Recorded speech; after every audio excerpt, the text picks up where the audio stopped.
Sebelumnya aku nggak pernah cerita ini ke siapa-siapa sebelumnya. Aku nggak pernah cerita ke teman kerja. Aku nggak pernah cerita ke keluarga di rumah. Tapi entah kenapa malam ini aku pengen cerita ke kalian. Aku pengen jujur. Aku sudah capek untuk pura-pura kuat.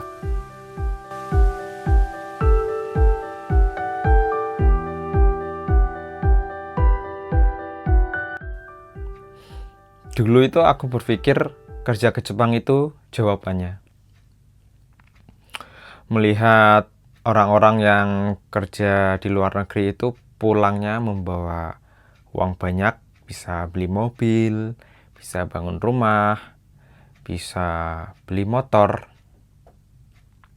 Aku berpikir kerja di luar negeri, khususnya di Jepang itu adalah cara tercepat untuk bisa membahagiakan diriku sendiri dan terutama untuk kebahagiaan keluargaku nantinya.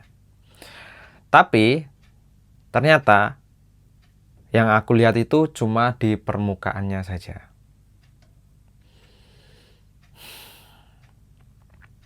Ternyata harga yang aku bayar untuk bisa mewujudkan itu semua sangat mahal sekali.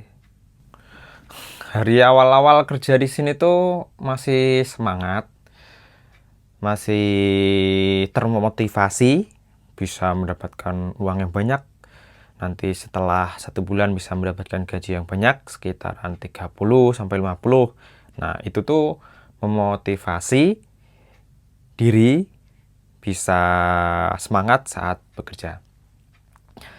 Tapi lama-kelamaan ternyata ya ngerasa capek juga.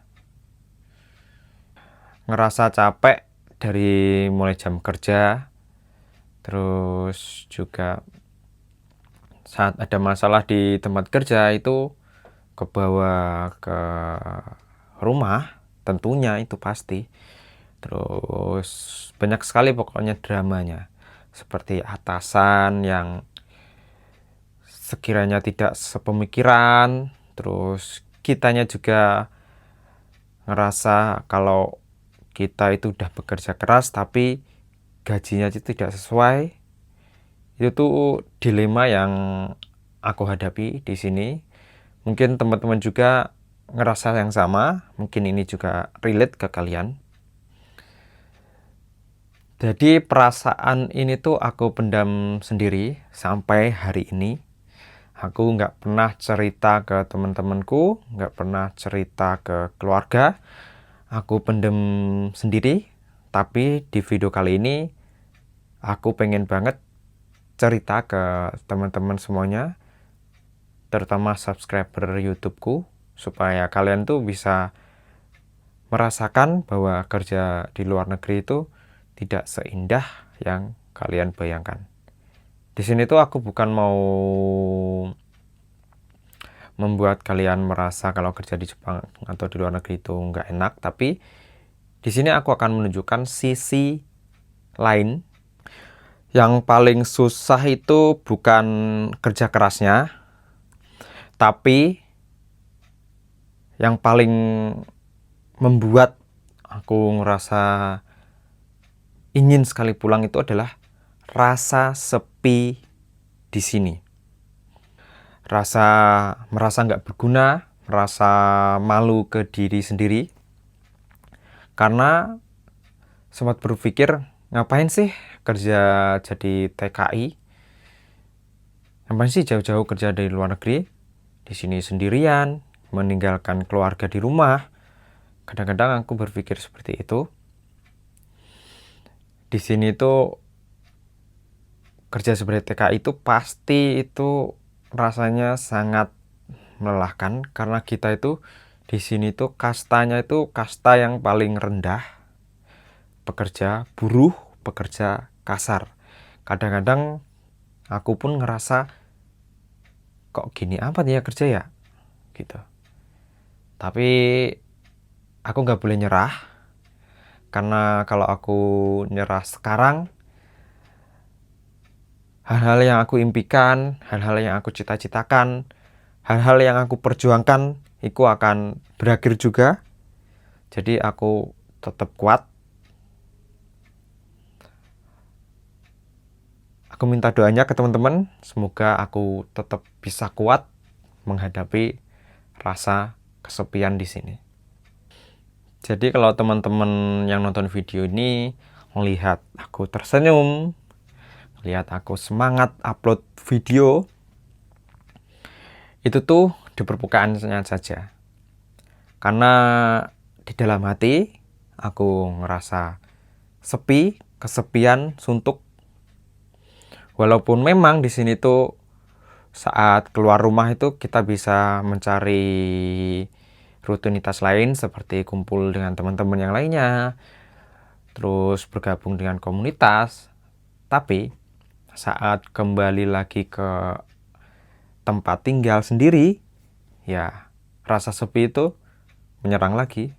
Ya, di luaran fisikku ini mungkin aku kelihatan seneng bisa upload seperti ini, bisa curhat, terus aku sering upload di YouTube.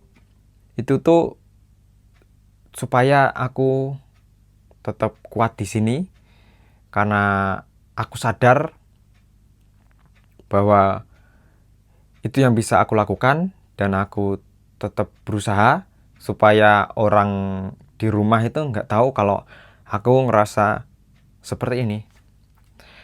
Tapi malam ini aku udah terlanjur bikin video ini. Aku tetap tidak akan ngasih tahu ke keluargaku, tapi semisal video ini sampai ke mereka, mungkin mereka akan tahu perasaanku di sini. Tapi satu hal, aku tetap akan berusaha kuat dan nggak akan menyerah. Aku tetap ngucapin terima kasih ke kalian karena sudah mau dengerin semua curhatanku malam ini. Tujuanku bikin video ini itu aku ingin cerita aja ke kalian. Terus saat nanti aku edit video ini tuh aku ingin meresapi apa sih unek-unek di hatiku, apa sih yang aku pendam selama ini. Jadi akan aku ceritakan semua melalui video ini, dan mungkin akan aku lanjutkan ke part selanjutnya nanti. Jadi teman-teman doakan aja, mudah-mudahan aku tetap bisa bertahan di sini. Dan untuk yang lainnya, aku tahu kok kalian yang kerja sebagai TKI itu kemungkinan juga merasakan hal yang sama, tapi kalian itu ngerasa capek itu kalian kesampingkan, tapi kalian tetap berusaha untuk kuat. Kalian sangat hebat. Mari kita berjuang bareng-bareng. Thank you buat teman-teman yang udah nonton sampai selesai ya. Terima kasih. Jangan lupa like, comment, dan subscribe ya. Kalau kalian merasa relate apa yang aku curhatin hari ini, silahkan tulis di kolom komentar di bawah. Mari kita diskusi bareng-bareng. Kita curhat bareng-bareng. Arigato.